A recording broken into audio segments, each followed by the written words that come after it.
Xin chào, lại là Hà đây. Hôm nay, mình sẽ đưa các bạn đến với thế giới của các vị thần trong thần thoại Hy Lạp với bộ phim bom tấn cuộc chiến giữa các vị thần.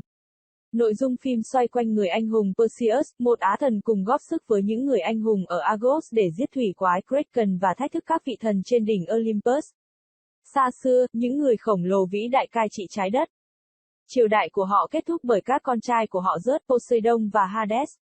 Zeus trở thành vua của thiên đàng, Poseidon trở thành vua của biển cả và bị Zeus lừa, Hades bị bỏ lại để thống trị thế giới ngầm trong bóng tối. Sau đó, Zeus tạo ra loài người. Những lời cầu nguyện của loài người khiến những vị thần này trở thành bất tử.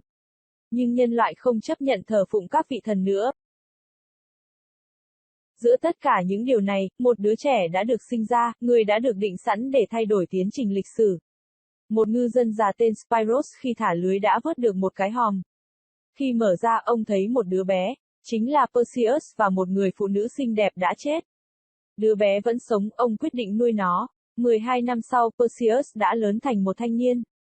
Một ngày nọ, khi gia đình Perseus đang đánh cá thì bắt gặp trên đỉnh núi gần đó, những người anh hùng Argos đang đốn bức tượng thần Zeus. Ngay sau khi bức tượng đổ sập, đây là hành động chiến tranh đầu tiên của loài người, chống lại các vị thần. Sau đó, mây đen đột ngột và một số sinh vật bay nổi lên từ mặt nước. Các sinh vật đã tấn công những người lính đó, những người đã phá hủy bức tượng của Zeus và giết chết tất cả.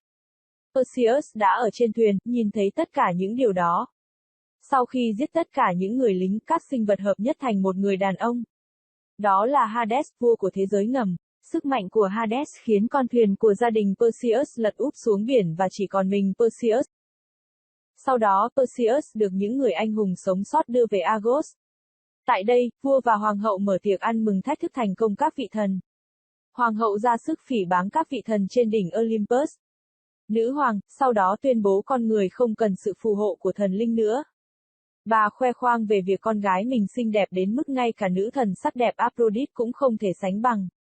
Ngay sau đó, bóng tối bao trùm cả cung điện và một làn khói đen xuất hiện. Khói đen tụ lại, hiện lên hình hài thần chiến tranh Hades. Hades nhìn thấy Perseus và ngay lập tức nhận ra rằng anh là một á thần. Perseus đã nhìn thấy ông ta trước đây khi ông ấy giết cả gia đình anh.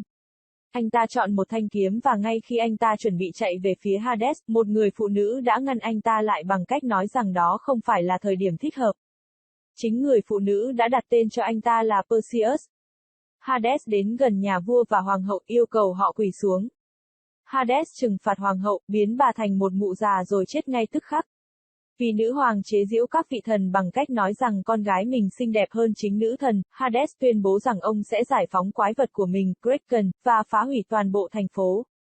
Trừ khi họ hy sinh công chúa của mình. Trước khi đi, Hades tiết lộ với mọi người rằng Perseus chính là một á thần và là con của thần Zeus. Ngay sau đó anh bị nhà vua tra hỏi về lai lịch của mình. Perseus nói rằng anh ta không phải là thượng đế hay á thần. Anh ta chỉ là một người đánh cá, người mà cả gia đình đã bị giết bởi Hades. Họ ném Perseus vào ngục tối. Sau đó, một người phụ nữ bí ẩn đến gặp anh ta. Theo dõi Perseus suốt từ khi cậu sinh ra đến bây giờ là Io, một người bị lời nguyền trẻ mãi không già. Io nói với các anh hùng rằng phải tìm gặp ba mụ phù thủy một mắt Stygian Witches để tìm cách giết quái vật Kraken. Cô kể cho anh nghe nguồn gốc thật sự của anh. Vài năm trước, vua Acrosius bắt đầu cuộc nổi dậy chống lại các vị thần và dẫn đầu cuộc bao vây trên đỉnh Olympus. Zeus và các vị thần khác đã rất tức giận. Zeus quyết định trừng trị Acrosius để không ai có thể chống lại các vị thần trong tương lai. Zeus cải trang thành vua Acrosius ngủ với hoàng hậu của ông ta. Acrosius phát hiện ra mình bị Zeus cắm sừng thì nổi cơn thịnh nộ. Anh ta ra lệnh xử tử vợ mình, hoàng hậu và đứa trẻ bị vua Acrosius ném xuống biển. Nữ hoàng đã chết nhưng là một á thần nên Perseus vẫn sống sót.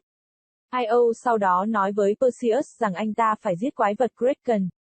Chỉ sau khi giết Kraken, anh ta mới có thể giết Hades trả thù cho gia đình.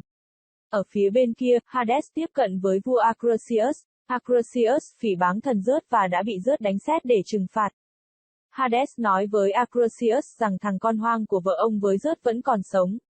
Kẻ thù của kẻ thù chính là bạn. Acrosius và Hades có cùng một kẻ thù, Zeus. Hades đã trao cho Acrosius một số sức mạnh của mình và yêu cầu anh ta giết Perseus. Đổi lại, ngài sẽ giết Zeus để trả thù cho mối nhục bị cắm sừng của Acrosius. Trên đường đi tìm phù thủy, khi cả nhóm đang tìm đường trong rừng thì Perseus phát hiện một thanh kim loại và một con ngựa đen có cánh. Khi cầm lên, nó biến thành một cây kiếm và Perseus biết rằng đó là bảo bối do Zeus ban tặng nhưng Perseus không cần và đưa nó cho một thành viên trong nhóm. Khi đến sa mạc, nhóm bị Acrisius phục kích, một người trong nhóm đã chặt đứt cánh tay của Acrisius. Máu của Acrisius biến thành những con bò cạp khổng lồ và nhóm chiến binh phải đánh nhau với chúng. Sau một hồi đánh nhau với quái vật, những xác chết biết đi Jin xuất hiện và khống chế bò cạp khổng lồ. Lại đi tiếp cuộc hành trình và đến động của ba mụ phù thủy. Bằng cách nào đó Perseus có được con mắt duy nhất của họ. Sau một số lời đe dọa, các phù thủy nói với họ về lời tiên tri vĩ đại. Chỉ có một cách duy nhất để đánh bại Kraken và đó là nữ thần đầu rắn Medusa. Trong thần thoại, Medusa là một nữ quái vật mạnh mẽ mà không ai có thể nhìn vào mắt, ít nhất là sau khi bị biến thành đá. Sau khi nghe lời tiên tri, họ rời đi khi các phù thủy nói rằng họ sẽ không sống sót. Lời tiên tri kết thúc bằng cái chết của Perseus. Perseus bắt đầu cuộc hành trình đến thế giới ngầm cùng với các đồng đội của mình. Sau một cuộc hành trình dài, họ đến được cánh cổng của thế giới ngầm. Jin lấy đồng xu từ Perseus và ném nó vào dòng sông khói để hối lộ cho người lái đò đưa họ vào thế giới ngầm. Trên thuyền, Io kể cho họ nghe câu chuyện về Medusa. Khi cô ấy chỉ là một con người, xinh đẹp đến nỗi ngay cả thần Poseidon cũng không thể cưỡng lại chính mình. Lo sợ trước Poseidon, Medusa đã chạy đến đền thờ nữ thần Athena. Hy vọng rằng cô ấy sẽ bảo vệ mình nhưng nữ thần đã không làm vậy. Poseidon đã lợi dụng Medusa ngay bên trong ngôi đền của Athena.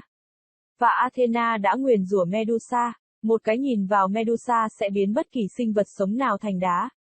Io nói rằng cô ấy không thể tiến xa hơn với họ vì lời nguyền của mình. Chỉ có đàn ông mới có thể vào đền thờ Medusa mặc dù không ai còn sống.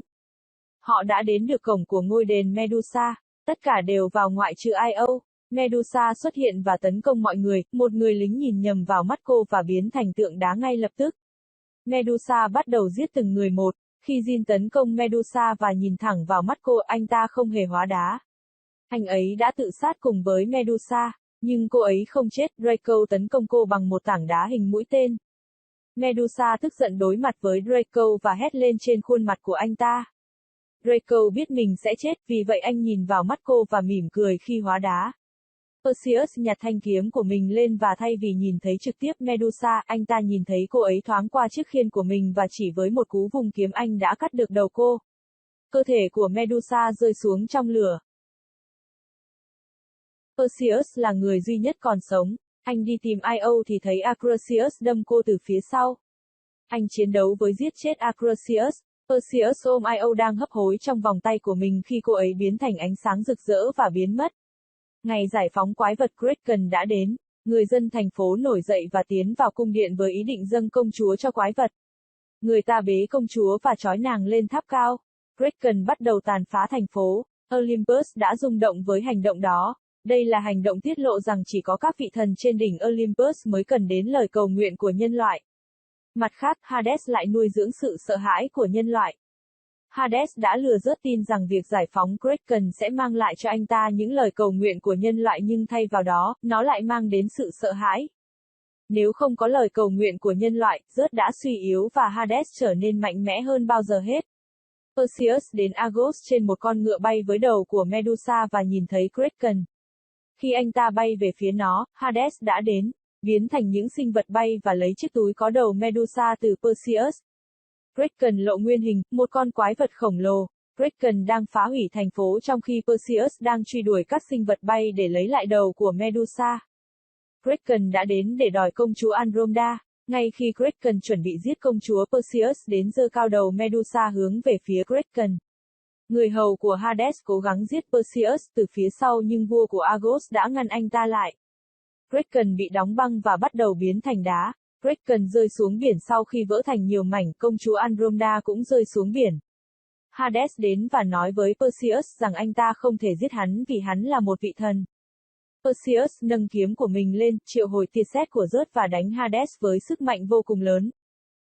Hades bị ném trở lại thế giới ngầm. Perseus lặn xuống biển để cứu công chúa Andromeda. Cô mời anh cai trị thành Argos nhưng anh từ chối. Tại bức tượng thần rớt bị vỡ, Perseus đang ngồi đó nhớ về gia đình của mình thì rớt đến.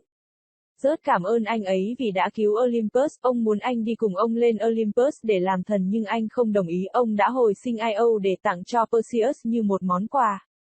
Tóm tắt đến đây thôi, chào tạm biệt các chim non. Nhớ đừng quên nhấn cái nút đỏ nhỏ nhỏ mà có võ để ủng cho kênh của Hà nhé. Cảm ơn các bạn.